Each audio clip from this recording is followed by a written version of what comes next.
국민 라디오 나란히 가지 않아도 우리는 하나. 세상은 힘들게 해도 우리는 조합원.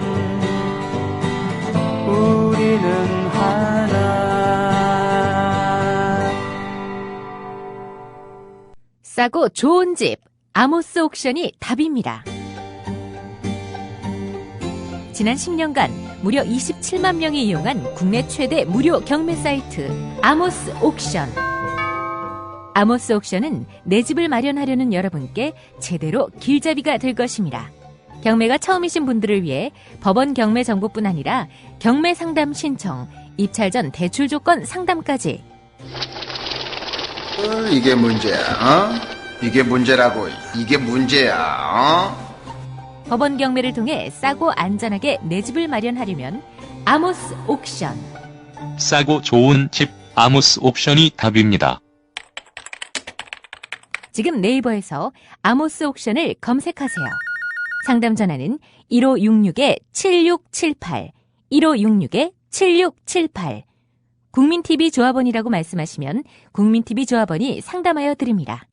꽂죠. 꽂히면은 신인 개그맨들이, 코미디언들이 옆에 서 있다가 20 몇 번 뭐 이런 식으로 외쳐주고 뭐 그랬었습니다. 네. 오늘 고상만 선생 모셨습니다. 고반장님. 네, 안녕하세요, 고상만입니다. 네, 고반장님께서도 이 복권을 사신 적이 있습니까? 마흔이 되기 전에는 사실 복권을 산 적이 없습니다. 아. 예. 그럼 마흔이 된 이후에는 복권을 사셨다는 얘기네요? 그때 제가 철학을 하나 깨달았죠. 아, 어떤 철학이요? 희망이 주면서, 예, 사람이 행운에 의지하게 된다라는 철학적인 깨달음을 얻었는데, 그전에는 진짜 그런 거 관심이 없었는데, 마흔이 딱 넘으니까. 예, 사람이 노력만으로는 안 되는 게 있구나라는 걸 알게 되면서. 갑자기 희망에 의지하면서 로또에 관심이 갖게 되고, 좋은 꿈 꾸면, 이거 오늘 중으로 이 복권, 사야 되는데, 그래서 이제 못 사는 날은, 내 거를 누가 대신 그 주에 가져간 것 같은 억울함, 뭐 이런 거 느꼈죠. 저는 뭐 500원짜리 복권이 좀 있었잖아요. 그런 거. 예. 사소한 거. 예. 그런 거 몇 개 샀다가 뭐 500원 당첨된 적이 있었는데, 예. 몇 년 전에 한 번은 친구가 잘못되는 꿈을, 죽는 꿈을 꿨어요. 네. 예, 그래서 악몽 아니? 예, 그래서 흉몽. 조심스럽게 전화를 했죠. 네. 그래서 별 시답지 않은 얘기 하다가, 너 별일 없냐? 했더니, 별로 없는데? 그래갖고, 뭐 난 네가 잘못되는 꿈 꿔서, 그랬더니, 그래? 그럼 복권을 사라. 그러더라고요. 예. 그래서 로또를 좀 샀죠. 예. 샀습니까? 다 꽝이었어요. 예. 예. 오늘 보니까, 일확천금, 로또와 내가 만난 당첨자 사연이라는 제목으로, 예. 평소와는 다른 이런 분위기일 것 같은데요, 우리. 네. 오늘 방송이 21화. 21화. 예. 제가 지금까지 했던 방송의 꼭지로만 구분하면 21번째. 예. 조금 가벼운 주제로 한번 좀 하자. 네. 너무 매주 무거운 주제만 가지고 해서 또 다음 주에 또 굉장히 센 주제를 가지고 또 하려고 하니까 네. 좀 상대적으로 가벼운 그런 얘기를 좀 하려고 했습니다. 네. 자, 누구나 꿈꾸는 복권 당첨. 네. 꿈꿔보셨죠? 그럼요. 그러니까 사셨죠? 예, 가끔의 사람은 망상을 해야지 좀 예. 기분이 좋아지잖아요. 그럴 때. 그러니까요. 저는 이제 예전에 출장을 많이 다니는 조사관으로 일을 할 때 네. 같이 2인 1조로 이제 출장을 가게 되는데 이런 경우가 있었어요, 한 번은.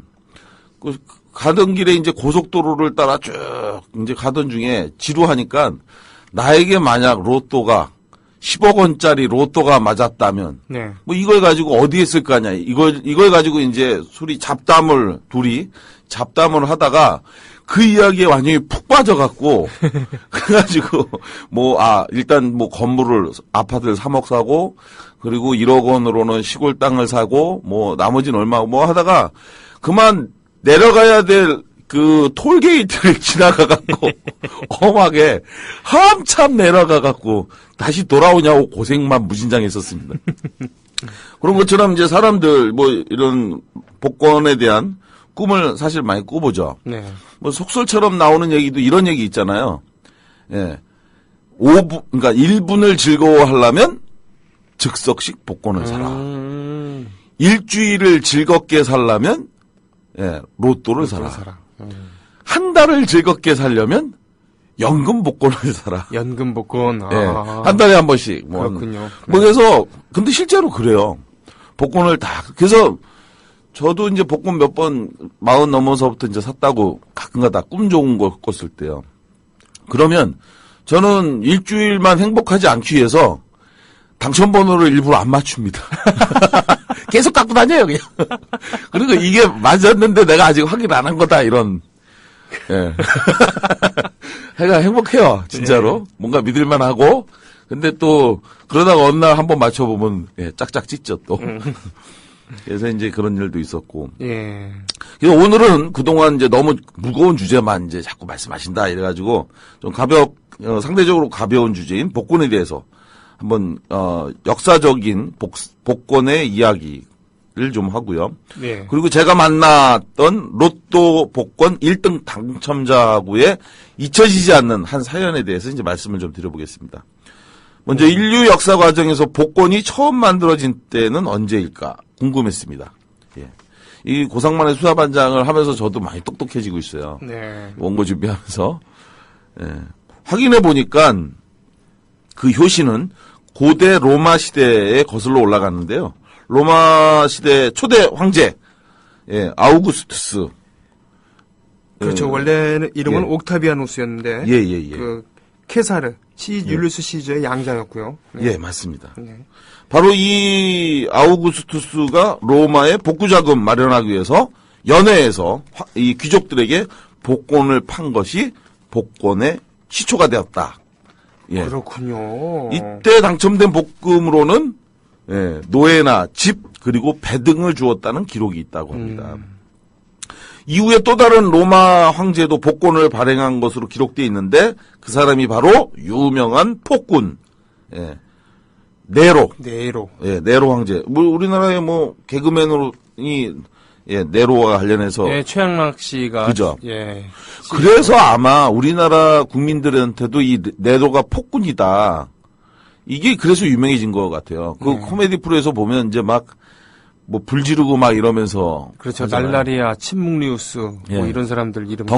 덩달리우스? 덩달리우스도 있어요. 예, 그죠. 덩달리우스도 있었나? 그러니까 덩다리우스인가? 하여튼 무슨 우스만 대강 이렇게 붙여갖고. 굉장히 재밌었죠, 그때.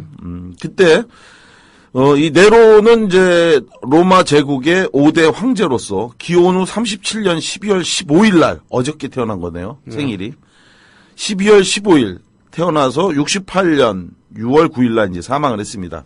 17살이 되던, 54년부터 사망하던 68년도까지 이제 황제로 재임을 했는데 이 네로가 폭군으로 알려져 있잖아요. 네. 그래서 방탕한 생활과 광기를 가진 대표적 인물로 알려져 있는데 근데 이 자료를 공부하면서 확인해 보니까 아 이게 사실은 알려진 거하고 좀 다르더라고요.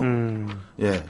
네로가 이제 그 시 쓰기 위해서 로마를 5일간 불태웠다는 이야기 들어보신 적 있나요?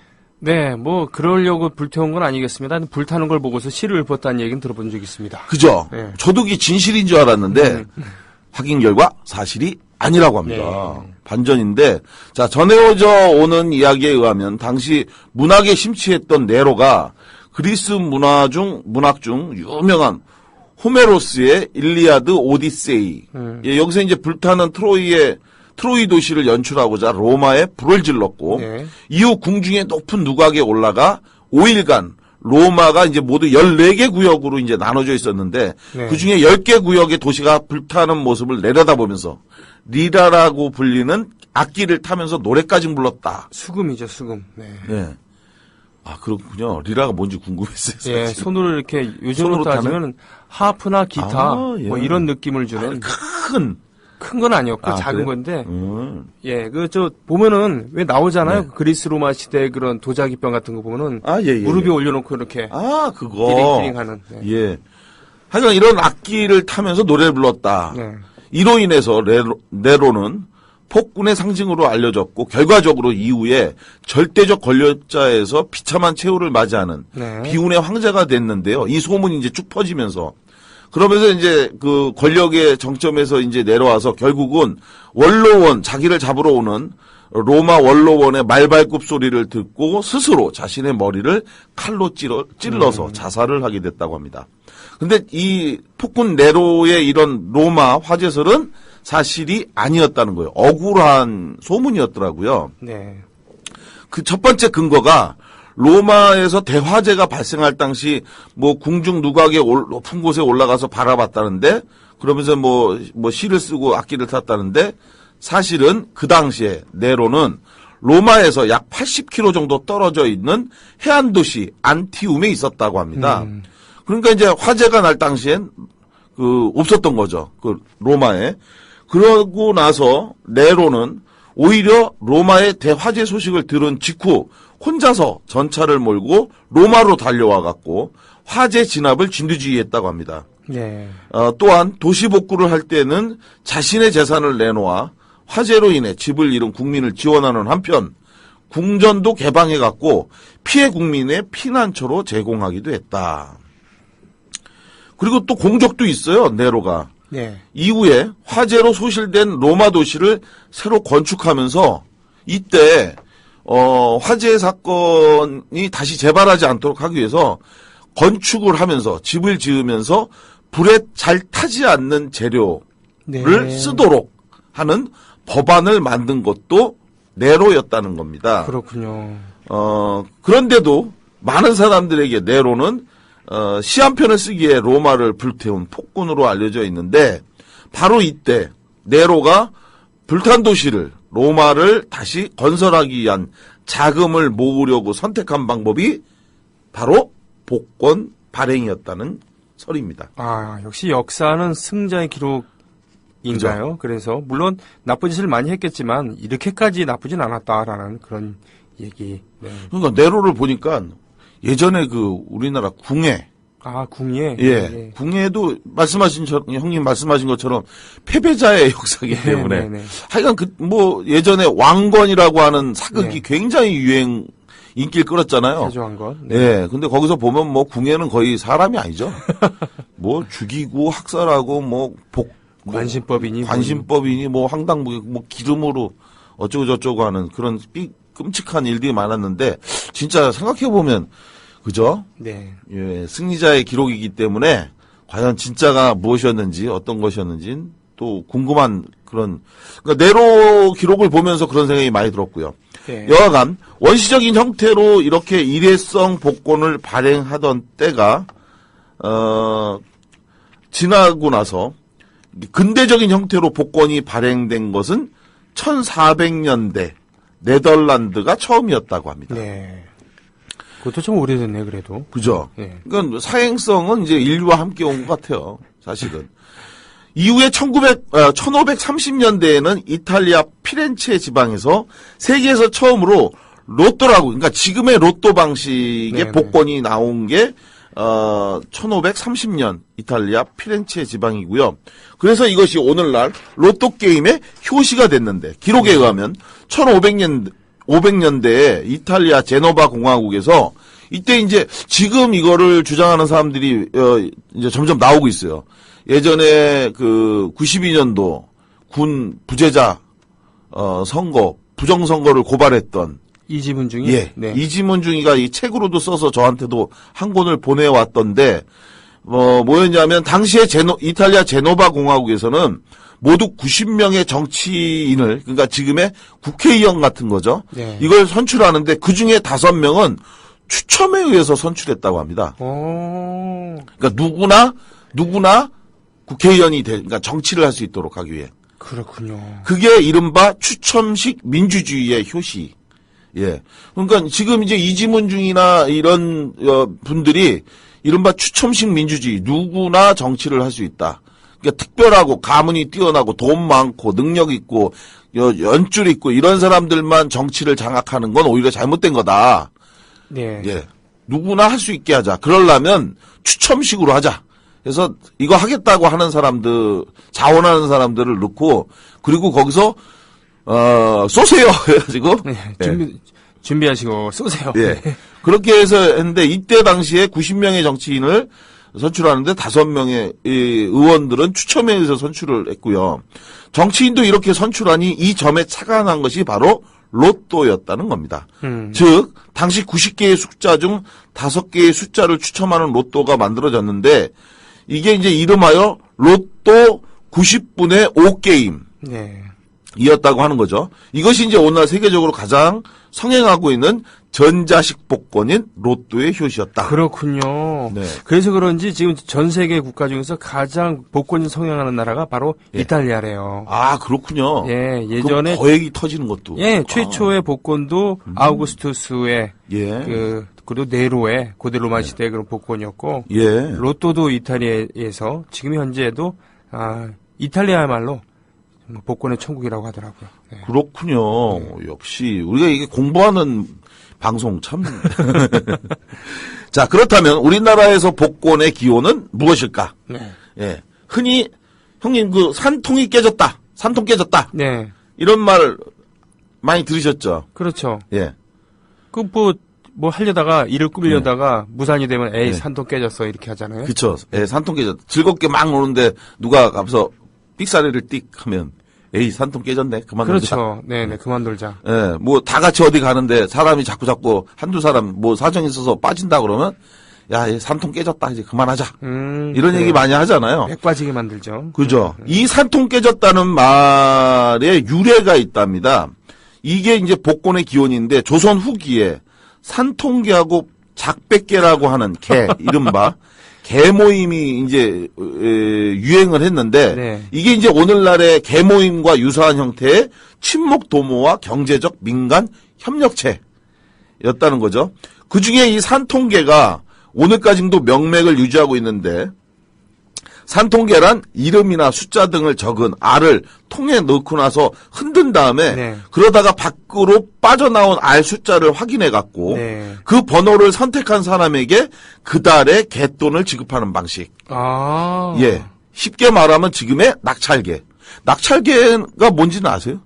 낙찰계는 순서대로 이렇게 하는 게 아니라 네. 그 무작위로 예. 먼저 되는 게 낙찰 아닙니까? 낙찰계가 이제 정확히 얘기하면 요거는 이제 산통계하고도 약간 좀 다른데 이거는 이제 돌려갖고 내가 이제 번호를 각자 쥐고 있다가 돌려서 그 번호 나온 사람이 이제 딱 갖는 거잖아요. 네. 그 낙찰계는 이제 경매하던 거하고 똑같아요. 그러니까 내가 이번 달에 받고 싶은데 얼마를 받을 건지를 쓰는 거예요.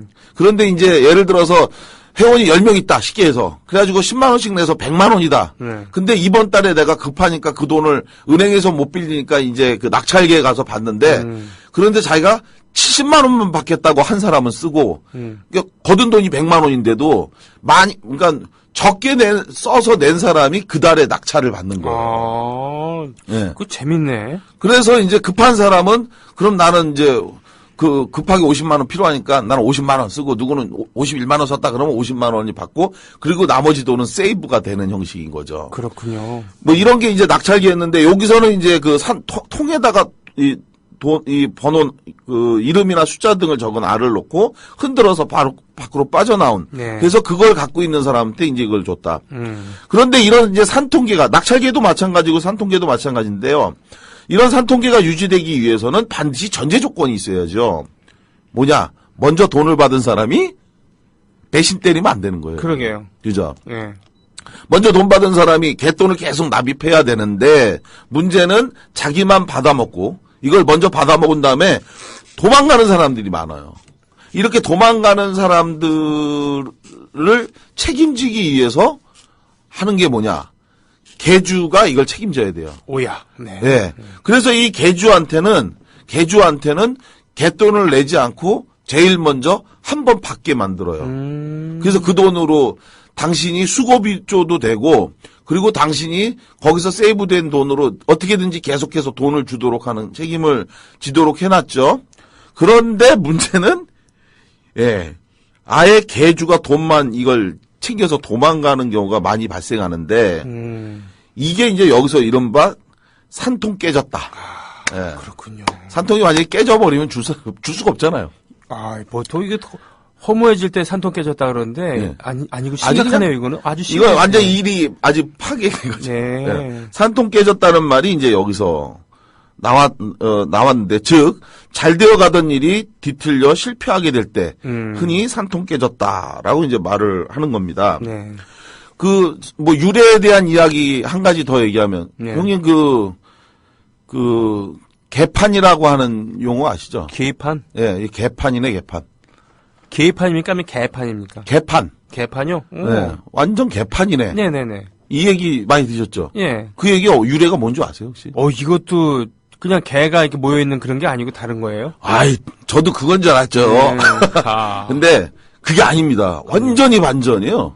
제 아들이 이 역사 문제에 대해서 아주 해박한 지식을 갖고 있는데, 아들 자랑하면은 바보지만 하여간 제 아들이 이제 역사 한국사 1급도 고등학교 때 2학년 때 따고 막 이럴 정도로 역사 문제 해박한데, 네. 그 아들이 저한테 해준 얘기예요. 아빠, 개판이 무슨 뜻인지 아세요? 그래서 개 많이 모이고 막 시끄럽고 막 이런 거 아니냐? 그래서 온 동네 개들이 막 짖으면 완전 개판이네, 개판 이렇게 얘기하는 거 아니냐? 그랬더니 그게 아니고 1950년 6월 25일 날 전쟁이 났지 않습니까? 네. 그래서 부산에 피난민들이 대거 몰려들었잖아요. 네. 그런데 그때 피난 온 사람들한테 밥을 줘야 될 거 아니에요. 예. 그러니까 큰 가마솥에다가 이른바 꿀꿀이 죽, 이것저것 막 부대에서 남은 음식하고 그걸 이제 끓이는 거예요. 그렇게 끓여서 이 판으로 이렇게 덮어놓잖아요. 네. 끓이니까. 그런데 이제 이걸 다 끓으면, 그러면 이제 거기 있는 끓이던 사람이 이제 피난민들한테 외친다는 거예요. 외치는 거예요. 이제, 개판 5분 전! 하고 외친다는 거예요.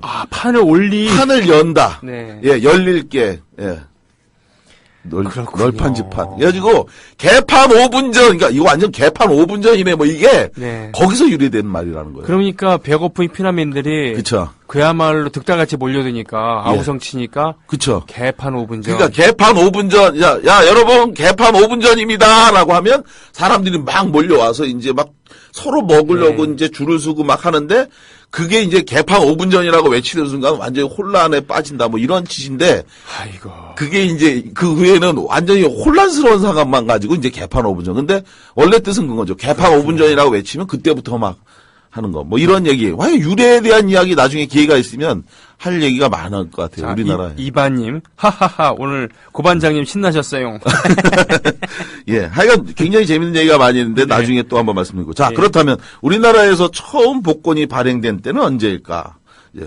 광복 후 우리나라에서 최초 복권 발행은 1947년도 12월에 발행된 올림픽 후원권이었다고 합니다. 네. 48년도에 개최된 제14회 영국 런던 올림픽 대회에 참가 경비를 마련하고자 당시 돈 100원인 복권을 140만 장 발행했는데요. 예, 여기서 1등 당첨된 사람의 복권 상금, 100만 원이었다고 합니다. 예. 무려 1만 배. 예. 100원을 내면 100만 원을 줬는데, 이때 1회 당첨자가 모두 21명. 그게 제가 우아하고 놀랬거든요, 형님, 네. 저도. 네. 근데 지금 로또는 몇 배를 주는 줄 아세요? 로또가 원래 한 게임 참여하는 걸 기준으로 하면 1,000원이잖아요. 1,000원이죠. 근데 한 게임, 하나가 당첨되면 몇 배를 주냐. 전 10,000배 준다고 해서 우아했거든요, 저도 네. 사실은. 계산해 봤더니 어떻게 되냐. 로또 한 게임이 1,000원이잖아요. 10,000배면은 1,000,000원밖에 안 되네. 예.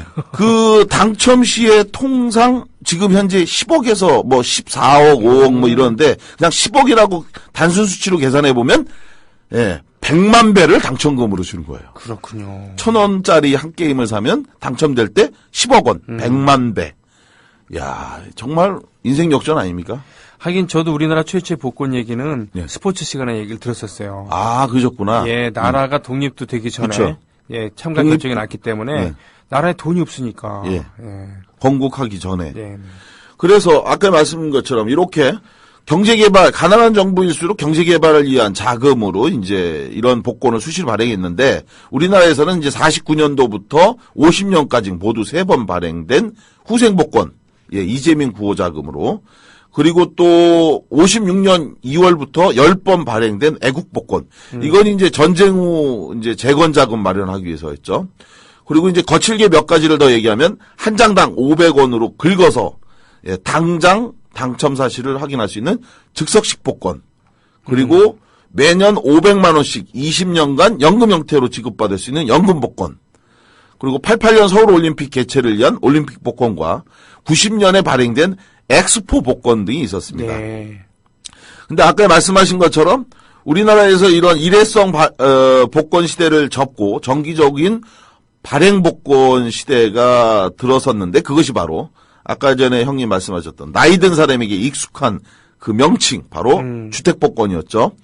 69년도 9월에 한국주택은행법에 따라서 최초 발행된 주택복권은 이제 군경 유가족, 국가유공자, 파월장병 등의 집을 마련하기 위해서 발행을 했던 거고요. 네.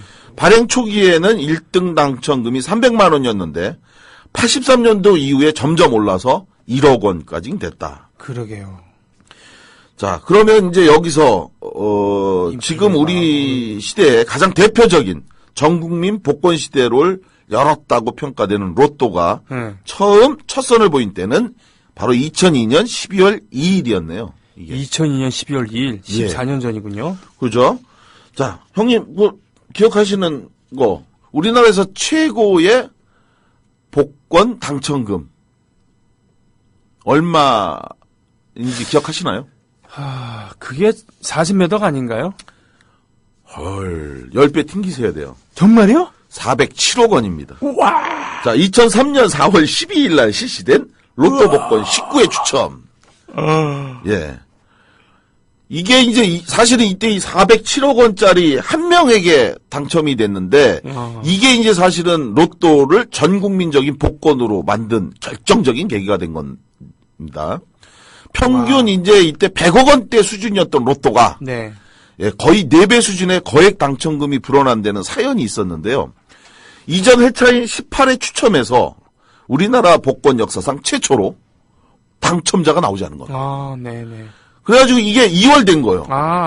정립이 기억나시죠? 됐군요. 네. 2월되면 이게 2월되거든요. 그 달에 당첨자가 없으면 2월이 되는데 그러니까 온 TV하고 언론이 난리가 났죠. 네. 다음 회차 당첨금이 2월됐다. 그래가지고 누가 이걸 받을 거냐 가지고 들썩들썩 하니까 이게 이제 전국적 화제로 부각되니까 이 당첨금을 받으려고 그야말로 남녀노소 아이든 어른이든 노인이든 환자든 뭐 단 한 번 일생 동안 복권 한 장 사지도 않았던 주부까지도 죄 로또 판매점에 몰려와 긴 줄을 만드는 겁니다. 네. 일주일 내내. 네네. 그러다 보니까 배당 당첨금이 이게 폭발적으로 구매자들이 늘어나니까 이게 막 200억 원에서 300억 원으로 당첨금이 기하급수적으로 막 늘어나요. 네. 예, 참고적으로 복권의 당첨금은 어떻게 만들어지냐면 50%가 당첨금으로 떼지고 네. 8%는 운영자금, 직원들 돈, 월급, 뭐 그리고 42%가 이제 복권에 만든 목적에 이제 사용이 된다고 하거든요. 그러니까 이제 이때 당시에 계속 막 늘어난 거죠. 그러니까 사람이 한 장 사면 500원이 적립되는 시기인 거예요. 10,000원어치 사면 5,000원이 적립되고 단돈 1,000원만 있어도 추첨에 참여할 수 있는 로또에 그야말로 남녀노소를 가리지 않고 몰려들어서 마지막 날 최종 집계된 당첨 배당금은 무려 407억 원이 되는 겁니다. 그리고 그 당첨일, 이 추첨일 날 전국이 고요에 잠길 만큼 긴장하던 그날 마침내 당첨자가 결정이 됐는데요. 역사적인 사실 하나 더 있는 것이 바로 뭐냐면 놀랍게도 이 당첨자가 유일하게 한 명이었고 예, 적어도 2-3명에서 많게는 10수명까지 나와갖고 로또 당첨자가 그야말로 양산되는 그 요즘 실태에서 보면 이건 이제 굉장히 놀라운 일이었죠. 바로 407억 원 전부를 한 사람이 쓸어갔는데 자, 이 장소는 어디였느냐? 뭐 이미 많은 분들 아시는 것처럼 이 복권 팔린 곳은 강원도 춘천의 닭갈비 골목으로 유명한 춘천 명동에 있는 판매소였습니다. 그리고 당첨자는 바로 그곳 예, 춘천경찰서에서 경찰관으로 근무하고 있던 박아무개라고 하는 사람이었는데요. 이 사람이 407억 원 세금, 407억 원의 당첨금 중에서 세금을 제하고, 그러니까 세금이 몇 프로였냐면 33%를 제해요. 네. 3억 원 이상은 33%, 3억 원 이하는 22%를 제하는데 이 33%를 제하니까 정확히 수령한 액수는 얼마냐면 317억 6,390만 원이었다고 합니다. 많네요, 그래도. 아니, 당연히, 평생, 우리가 어떻게, 10%도 우리가 31억 원도 어떻게 벌겠어요? 대부분의 사람들이. 예, 많이 못 보죠. 자, 이렇게 복권에 당첨된 사람들의 이후의 삶은 정말 행복할까? 언론에서는 로또 당첨자들에 대한 사연 종종 보도하면서, 대부분의 사연을 불행한 결말이 있는 그런 이야기를 많이 보도하잖아요. 네, 안 그런 경우도 많은데, 사실은. 네. 2014년 10월, 한 두어 달 전쯤에 보도된 사연도 마찬가지인데, 네. 사실상 이 사람이 우리나라에서 두 번째로 많은 당첨금을 받은 사람이에요. 2008년도에 242억 원에 당첨된 김아무개라는 사람인데, 네. 이 사람은 당첨 5년 만에 이 거액을 전부 주식과 유흥비로 탕진했고, 그리고 나서 결국 돈을 또 다 썼어요. 막 여기저기 집도 사주고, 달라는 대로 돈도 주고, 또 주식을 막 투자해갖고 다 거덜나고, 흥청망청 막 썼대요. 그래가지고 이제 결국은 5년 만에 물경 242억 원을 다 탕진하고, 그리고 나서 다시 또 일확천금의 꿈을 사기 위해서 아는 사람한테 1억 2천만 원인가를 빌려서 주식과 복권을 샀는데 그의 행운은 거기까지. 예, 다시 또 있지 않죠. 결국 사기죄로 체포된 그는 구치소에 수감 중에 있는데 이런 것처럼 세인들 사이에서는 은연중 복권에 당첨된 사람들은 대부분 불행해진다는 속설이 있죠. 그렇게 많이 알려져 있죠. 네. 제가 만났던 로또 1등 당첨자도 이제 사연이 그랬습니다. 정말 우연히 만났던 어떤 이 당첨자에 대한 기억이 오랫동안 잊혀지지 않는데요. 상상할 수 없는 인생 최고의 행복이 찾아온 순간. 자, 그녀의 삶은 또 어땠을까? 제가 만났던 그녀와 처음 만난 시간으로 다시 돌아가 봅니다.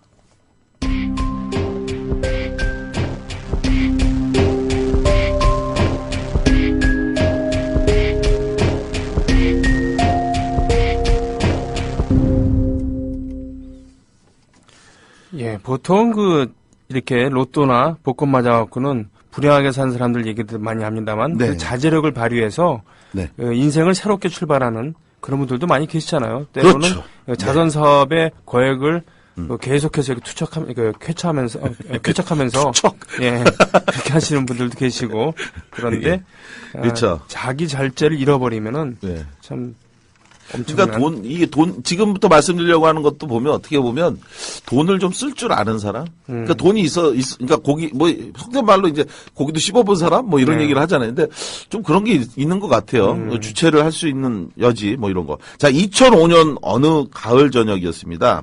당시 제가 살던 동네에 한 장애인 부부가 살고 있었는데 저랑 좀 자주 연락도 하고 이제 얼굴도 뵀던 이런 분이었어요.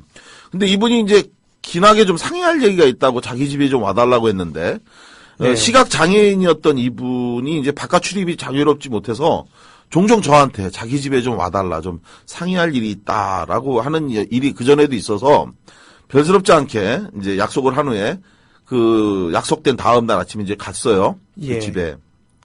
근데 그날은 이 두 부부 장애인, 이 시각장애인 부부 외에 아주 병색이 짙은 40대 후반의 한 여자가 같이 있었는데, 이분 얘기가 이제 뭐냐면, 제 사촌 여동생인데 좀 어려운 일이 있어서 좀 도와달라고 청하고자 이제 연락을 드렸다. 그래서 이제 제가, 그러시냐고 하고서 이제 여자분하고 이제 인사를 하고, 그 어떤 사연인지 말씀을 해보십시오. 이렇게 얘기했더니, 그 첫 마디부터 이제 저를 굉장히 당황하게 했죠. 네. 이야기인 즉슨, 제가 사는, 이 여자의 얘기입니다. 제가 사는 집, 이 건너방 남자에게, 그러니까 제가 살고 있는 이 집이 이제 전셋집인데, 이분이 그 방 2칸짜리 전세에서 방 하나에다가 이제 딸하고 자기하고 살고 있고, 남은 방 하나를 어떤 남자한테 세를 줬대요, 전전세. 네. 근데 그 건너방 남자한테 자기가 22억 원을 빌려줬는데, 이 남자가 그 돈을 갚지 않는다라는 말이 첫 마디였어요. 오. 오, 22억 원. 22억 원을. 그 정말 말 그대로 헐 이게 말이 되나.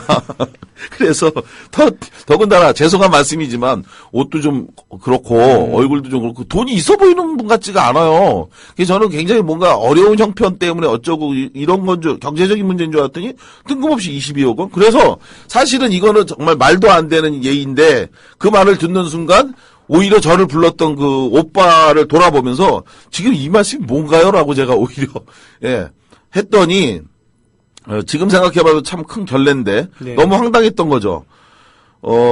근데 이제 이게 220만 원도 아니고 2,200만 원도 아니고 물경 22억 원을 어떤 남자한테 이분이 빌려줬다는 얘기를 도저히 믿을 수가 없었기 때문에 이 얘기를 했던 거고, 이렇게 어마어마한 돈을 건너방 남자에게 빌려줬다고 천연덕스럽게 첫 마디부터 꺼내니까 이게 뭔가 싶었던 거죠.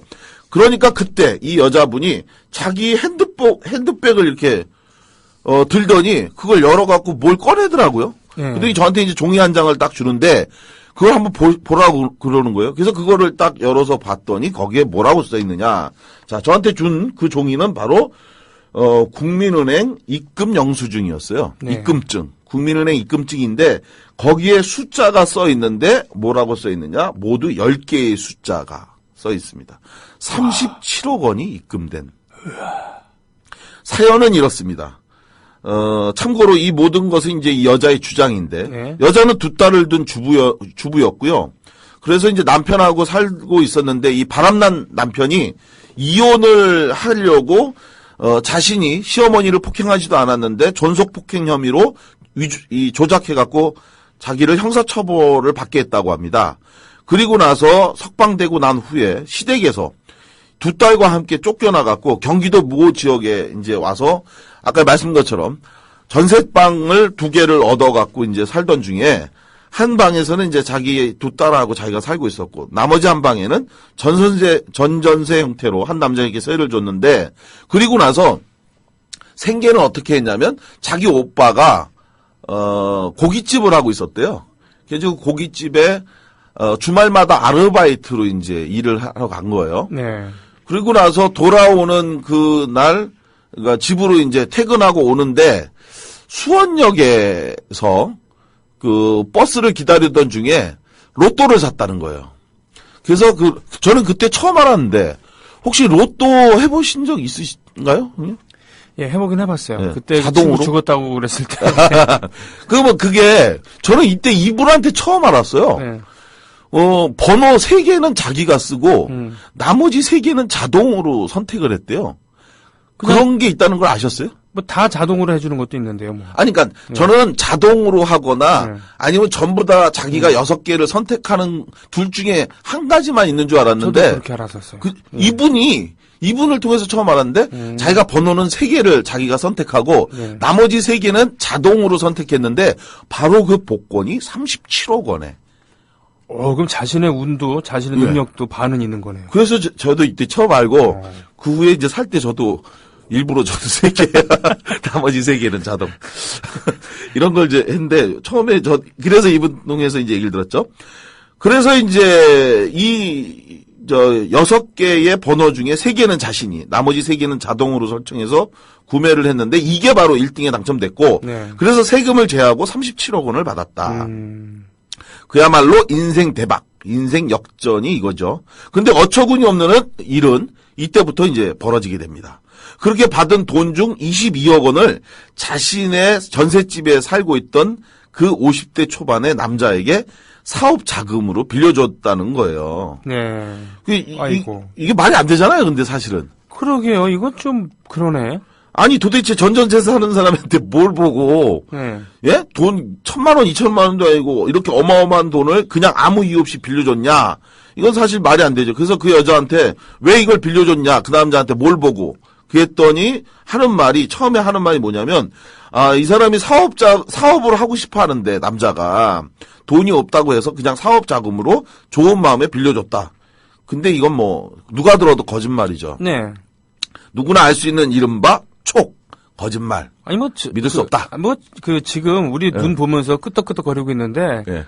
굳이 그 생각 안 해도 예. 느껴지는 게 있잖아요. 그렇죠. 그래서 이제 정말로 도움이 필요하시면 부끄러운 일이라도 전부 다 진실을 말씀해 주셔야 네. 제가 도와드릴 수 있다. 그러니까 잠시 후 예, 우리가 예상했던 것처럼 그 남자와 여자는 사실은 오래전부터 내연관계, 예, 같은 이제 전전제 살면서 내연관계에 있었고, 그래서 이제 이 내연관계에 있던 남자한테 물경 22억 원을 예, 사업자금으로 빌려준 거죠. 아. 남편이라고 생각한 거죠, 사실. 네네네. 그런데 왜 갑자기 지금 와서 이 관계가 틀어졌냐? 예, 여기에 놀라운 비밀이 있었던 겁니다. 네. 내연관계의 남자에게 돈을 빌려준 후에 우연히 보게 된 여자의 딸, 초등학교 6학년 당시 딸아이의 일기장에 엄청난 비밀이 숨어 있었던 겁니다. 아이고. 예, 그 일기장에는 이제 엄마가 우연히 딸아이 일기장을 봤더니 그 일기장에 건너방 아저씨가 자기에게 한 끔찍한 비밀이 담겨 있었는데 바로 성추행이었습니다. 아이고. 예, 고등학교 3학년이었던 큰딸은 이제 불행한 자신의 일상에 반발해서 이제 가출을 한 상태였는데, 그래서 이제 어머니하고 어린 딸만 같이 있었을 때 엄마가 일하러 나간 틈을 타서 검은 그 더러운 손길이 어린 딸에게 미쳤던 거죠. 그리고 이 사실을 알게 된 여자는 격분하죠, 당연히. 자신의 은혜를 모른 채 더군다나 자신이 돈을 빌려준 후에도 지속적으로 그 남자가 더러운 일을 벌였다는 사실에 격분하게 된 겁니다. 아이고. 그래서 이제 여자는 즉시 남자에게 빌려간 돈을 다 갚아라! 라고 했고, 그리고 나서 이 남자를 미성년자 강간 등의 혐의로 경찰에 고소했죠. 자, 그러자 이제 남자는 그동안 빌려간 돈 중 22억 원을 빌려갔는데 그 중에서 쓰다가 남은 돈 17억 원은 이제 갚았는데 그 사이에 써버린 5억 원은 갚고 있지 않는 상태였던 네네. 겁니다. 그런데 더 큰 문제는 바로 이 딸아이에 대한 범죄 사실에 대한 억울함이에요. 예. 저보고 이제 와달라고 했던 이유가 사실 바로 이건데, 이렇게 가해자로 고소를 했던 남자가 자신의 죄를 굳고 부인하고, 그리고 경찰은 여성경찰관을 배치해서 조사를 했는데, 초등학교 6학년 여자아이의 진술이 그때그때 조금씩 약간 다른 거예요. 그러니까 처음에 추행 장소가 어디였냐? 그랬더니 우리 집 안방. 그러다가 어떨 때는 또 아저씨 방, 뭐 부엌, 거실, 뭐 이런 식으로 진술이 자꾸 조금씩 틀리는데, 이게 이제 통상 그때 당시만 해도 10년 전만 해도 아이의 진술을 별로 신뢰하지 않는, 지금은 좀 약간 달라졌지만요. 네. 그러니까 이 아이의 진술에 신뢰성에 의문이 있다 해갖고 남자의 처벌이 이루어지지 않고 있는 상태였던 거예요. 그러니까 이 여자는 억울하다. 이 나쁜 놈이 잘못을 해놓고도 처벌받지 않는다. 그래서 이제 저에게 이 도와달라고 했던 건데. 네. 그런데 이제 이런 설명을 쭉 듣는 동안 내내 이제 제가 이 여자의 얼굴을 보니까 정말 이상한 게 뭐냐면 얼굴에 병색이 너무도 완연해 있는 거예요. 믿었던 남자에게 너무 큰 마음의 상처를 입어서 그래서 이제 얼굴이 많이 상했나라고 생각하기에는 너무 많이 심했는데 알고 보니까 네, 정말 또 비극적인 게 말기암을 앓고 있었던 겁니다. 아, 그렇군요. 이런. 말 그대로 호사다마. 돈은 로또를 맞았는데. 그쵸. 네. 배신당하고 남자한테. 그러니까요. 그리고 아이는 고난을 당하고 자신은 예. 말기암이 찾아오고. 그러니까 이것이 이제 본인의 주장이긴 하지만 존속폭행 혐의로 억울한 구속까지 당하고 이혼까지 된 이 여자가 마침내 로또 복권 당첨을 통해 새로운 인생의 문을 열었잖아요. 네. 행복의 문이 열렸던 거죠. 그런데 동시에 불행의 문도 같이 열린 것. 네. 그러니까 이 본인이 병에 걸렸다는 것을 로또 복권 당첨 후에 알게 된 거예요. 저는 이 불쌍한 여자를 돕고 싶었죠. 그래서 딸이 당한 고통, 그래서 그 딸이 일기장에 적어놓은 못된 아저씨에 대한 분노와 사회에 대한 불신, 또 자신을 제대로 보호해주지 못한 엄마에 대한 미움을 읽으면서 저는 이 여자와 딸을 위해서 할 수 있는 일을 다 하고 도와드리고 싶었습니다. 그래서 다행히 이후에 이 딸아이하고 여성단체를 연결해서 상담할 수 있도록 지원해주고 또 지금이 19대인데 당시 17대 국회의원 중에 임종인이라고 하는 국회의원이 있어요. 아, 좋은 분이죠. 예, 임종인 국회의원. 이분하고 제가 그때 당시에 보좌관으로 일을 하면서 지역부에 있었었는데 바로 이분이 당시 국회 법사위원으로 있었는데 네. 이분의 도움을 받아서 경찰과 검찰에 이 사건에 대해서 제대로 수사를 할 수 있도록 진실을 촉구하기도 했는데 이걸 통해서 다행히 마침내 가해자인 그 남자는 진실이 밝혀져서 구속되어 형사처벌을 받게 됩니다. 네, 잘 됐네요. 사필 규정이네요. 예, 그래서 매우 잘 됐죠. 그런데 이 과정에서 알게 된 또 못된 이 사람들이 굉장히 많은 거예요. 정말로 이 놈은 지금도 아마 검찰 수사계장 어디선가 또 계속 하고 있을 것 같은데, 여자가 자신의 억울함을 해소하기 위해서 이리저리 알아보던 중에 만나게 된 한 검찰 수사계장에 대한 이야기입니다. 변호사 선임을 하려고 이제 이 여자가 준비를 하고 있었거든요. 네. 그런데 이걸 상담하기 위해서 갔던 여자에게 당시 검찰 수사계장이라는 사람이 뭐하러 변호사를 선임하냐. 그냥 나한테 1,000만 원 줘라. 변호사 비용. 그럼 내가 당장 이 사람 구속시키겠다. 그래가지고 이 여자분이 이 돈을 진짜 또 줬대요. 순진하신 분이군요. 그게 돈이 많으니까 네. 그렇게 준 것 같아요. 그래가지고 돈도 돈이지만 네. 그 돈을 쓸 줄 알거나 그러니까. 뭐 그런 사람들 같은 건 함부로 이렇지 않은데. 사실은 말이 안 되는 얘기인데, 근데 또 이 수사계장이라는 놈이 얼마나 또 돈에 눈이 뒤집혔으면, 사실은 절대 받아서는 안 된 돈인데 또 덥석 받아먹은 게, 이게 워낙 이렇게 받아먹어서 그런 건지, 뭐, 겁이 없는 건지, 뭔지 모르겠는데, 준 돈을 그 뭘로 줬냐고 제가 여쭤봤더니, 그 농협에 가서 100만원권 농협 자기압 수표를 끊어갖고, 아, 그걸로 10장, 1,000만 원을 줬다는 거예요. 대담한 수법이네. 그죠. 그냥, 그래서, 아니, 그게 믿을 수가 없는데, 이 사람이 그 수표번호를 또 보여주길래, 그래서 믿었는데, 그런데 이 놈이 더 나쁜 건 또 뭐냐. 그래 놓고는 또 원하는 대로 또 해주지도 않았대요. 돈만 받아 챙겨 먹고, 그리고 나선 이 가해자는 구속도 처벌도 하지 않았다. 저는 이 나쁜 놈 처벌해야 되겠다 싶어갖고 사실은 문제 제기를 하려고 했는데, 그런데 이 여자분이 저를 만류하네요. 뭐라고 얘기했냐. 사실 그동안 암 수술을 자기가 2번 했다는 거예요. 그런데 아, 예.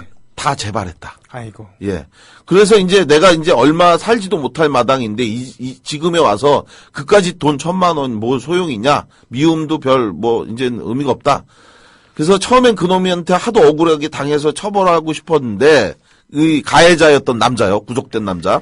예. 근데 또 지금 생각해 보니까 다 내가 잘못 살아서 벌어진 일이라고 생각된다. 그런 마당에 굳이 지금 그 1,000만 원 준 남자 옷 벗겨봐야 그 가족들은 또 어찌 살겠냐. 그러니 그냥 놔뒀으면 좋겠다. 이렇게 얘기를 하니까, 그러니까 저로서는 또 뭐 더 어떻게 해볼 여지가 없더라고요. 예. 그냥 그런가 보다 했죠. 그냥 그 사람 원하는 대로 나쁜 놈이지만 냅줬죠. 자, 그 나쁜 자가 지금은 반성하고 살고 있는지 아마 그렇지 않을 것 같은데, 저는 그러게요. 그녀의 요구에 이제 거부할 수 없었죠. 참고로 이 일이 해결된 후에 그냥 혹시 그럼 당신한테도 돈 주지 않았냐, 이런 또 궁금하게 생각할 분이 있을 것 같아서. 아, 수사반장님. 예, 반장님한테. 저한테 돈 주지, 이렇게 돈을 막 줬는데, 돈을 막 줬는데 저한테도 주자. 근데 사실은 이분이, 이제 해결되고 나서 한번 전화가 왔었어요, 저한테. 네.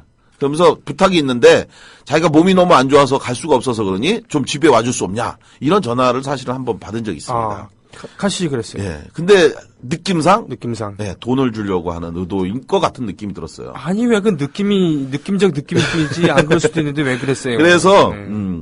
제가, 아무래도 가게 되면 그런 일에 연루될 것 같아서, 그래서 민원인 집에 방문하는 건 제 원칙상 어긋난다. 그러니 나중에, 그리고 또 지금 시간도 안 된다. 그러니 나중에 건강하실 때 밖에서 보시자. 그리고 나서 이제 그냥 전화를 일방적으로 끊었습니다. 그게 이제 제가 그분하고 한 마지막 통화였죠. 그랬군요. 그리고 몇 달 후 우연히 그 여자에 대한 사연을 마지막으로 또 듣게 된 게, 이 장애인 사촌 오빠 처음 저한테 연락해서 만나게 해준 네, 이분이었는데, 그 여동생분은 어떻게 됐냐, 건강은 또 어떻고 근황 어떠냐 했더니, 이때 한 얘기가 뭐냐면, 이 여동생분이 마지막으로 한 번 더 암 수술을 받을 기회가 있기 때문에 호주로 떠났답니다. 이민을 갔대요. 근데 이민을 가면서 거기서 이제 마지막으로 암 수술을 제대로 한번 받겠다 해서 세계적 명성이 있는 암 수술 병원이 호주에 있는 병원이라고 해서 그걸로 떠났는데 그게 떠나면서 두 딸에게 재산 분배 차원에서 차후에 나눠 가지라고 강남에 아파트를 한 채씩 샀답니다. 네. 근데 이제 건강이 안 좋으니까 부동산을 찾아가 갖고 그래서 이제 강남에 있는 아파트를 좀 사달라 했더니 마침 아주 좋은 아파트가 싸게 나왔다라고 하면서 권했대요. 그래서 이분이 두 채 가격을 현금으로 준 다음에 계약을 이 부동산에 위임을 했고 그리고 나서 지금 당장은 애들이 가서 살 수가 없잖아요. 어린 애들이니까. 네. 전세로 일단 애들이 클 때까지 그냥 빼달라. 근데 이민 날짜 다 됐는데도 전세가 안 나간다는 거예요. 그제서야 도대체 어디길래 그런가 하고 나중에 가봤더니 거기가 어디였냐? 삼풍백화점 무너진 터. 거기에 왜 아파트 지었잖아요. 이런 그래가지고 청와대 실세 같은 놈. 야, 그래가지고 1,500명이 갇혀서 그중 501명이 숨진 바로 그 삼풍백화점 지금 있는 그 아파트 거기였는데 이때 왜 지금은 이제 뭐 아주 뭐 큰 부잣집에 뭐 좋은 아파트라고 하는데 이때 왜 전셋집이 안 나갔냐면요. 사연이 있었는데 뭐냐. 요때 신문에 뉴스까지 나올 정도였습니다. 501명이 숨진 이 터에 아파트를 졌는데 밤마다 귀신이 나타난다는 그런 소문이 돌아서 이게 신문에까지 나올 정도였거든요. 당연히 그런 소문 돌죠. 그러니 이게 전세가 나가겠습니까? 그래서 이제 안 나갔던 거다. 이게 바로 이제 제가 만났던 안타까운 어느 로또 1등 당첨자에 대한 사연인데요. 그런데 이제 아까 말씀하신 것처럼 마지막으로 그렇다면 과연 이 로또 당첨자들은 진짜 불행할까? 예. 31명 당첨자를 인터뷰했던 로또 복권 정보업체 관계자 분석에 의하면 인터뷰한 결과 사실은 불행한 사람들은 소수고요. 대다수는 다 아주 행복하게 잘 살고 있다는 것입니다. 예. 아까 말씀드렸던 407억 원의 당첨자 주인공 이 경찰관에 대해서도 지금 일부에서 떠도는 소문이 아주 비극적으로 뭐 재산 탕진 후에 폐인설이 되거나 뉴질랜드로 도피했거나 또는 부인과 이혼해서 가정 파탄이 됐다 이런 설들이 난무했는데요. 2012년 12월 7일 날 강원일보 보도에 따르면 사실이 아니라고 합니다. 그는 현재 국내에 거주하면서 그러면서 매년 강원도 홍천과 춘천에 연간 3천만 원씩 불이웃돕기 성금을 기탁하고 있고 강원일보에 20억 원, 자신이 일했던 경찰서에 10억 원, 그리고 자녀들이 다녔던 초등학교에 2억 원 등 약 30억 원이 넘는 돈을 기부하면서 긍정적 삶을 살고 있다고 합니다. 예, 그리고 현재도 남은 돈이 무려 200억 원이 있는데 줄지도 늘지도 않고 유지된 상태고요. 이분 주장에 의하면 로또 당첨 후에 부부간 금실 더욱 좋아졌고 앞으로도 어려운 이웃을 익명으로 도우면서 평범하고 행복하게 잘 살고 싶다. 이렇게 얘기했답니다. 자, 이게 로또 당첨이라면 이런 로또 당첨이라면 얼마나 행복하겠습니까? 2015년. 자, 이 방송 듣는 모든 분들도 행복한 로또 한 장씩 맞아서 기부도 많이 하시고 부부간 사랑도 많이 하는 행복한 한 해가 되시기를 기원합니다. 고맙습니다. 고맙습니다. 2015년 고래 잡으러 갑시다! 2015년 해맞이 행사가 2014년 12월 31일 수요일 오후부터 이튿날 2015년 1월 1일 목요일 오전까지 주문진 앞바다가 눈앞에 펼쳐져 있는 강원도 강릉 청소년 해양수련원에서 열립니다. 서영석 김용민의 정치 토크, 정영진의 불금쇼 생방송 공개방송으로 함께하고 조합원 모두가 해돋이 장관을 함께 바라보며 한 해 희망을 기원하는 시간으로 꾸밉니다. 가족 단위의 참여를 환영하며 푸짐한 먹을거리, 어린이를 위한 특별한 시간도 약속합니다. 자세한 안내는 국민TV 홈페이지 지역협의회 모임 안내 게시판을 참고하세요.